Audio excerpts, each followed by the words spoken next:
சென்னா மசாலா செய்ய போகிறோம். சென்னா மசாலா செய்யறதுக்கான பொருள் ஃபஸ்ட்டு கொண்டைக்கடலை வேக வச்சு வச்சுருக்கோம்.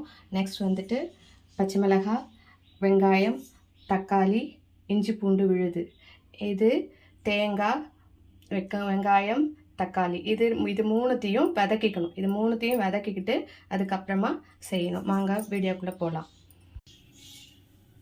பட்டை, லவங்கம் இதெல்லாம் தாளிக்கிறதுக்கு போட்டுக்கணும். அது நல்லா வறுபட்ட உடனே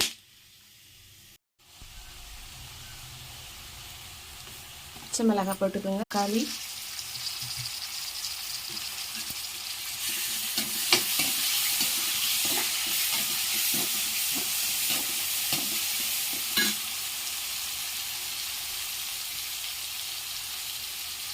இஞ்சி பூண்டு விழுது,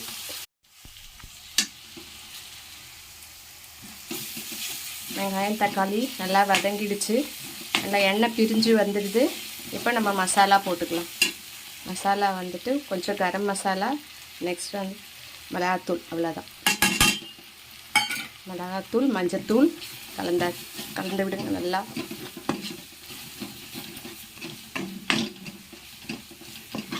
பச்சை வாடை போக, மிளகாத்தூள் பச்சை வாடை போக நல்லா வதக்குங்க. எல்லாம் எடுத்து கொட்டி நல்லா கலந்து விடுங்க.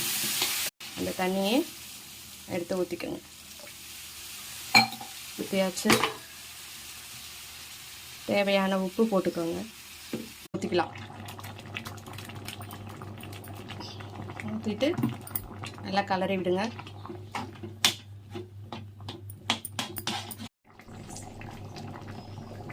கருவேப்பிலை போட்டுக்குங்க. கருவேப்பிலை போட்டுட்டு ஸ்டவ் ஆஃப் பண்ணிடலாம். ரெடி ஆயிடுச்சு. சப்பாத்திக்கு ready. Chana with chapati with chana, anything you may say.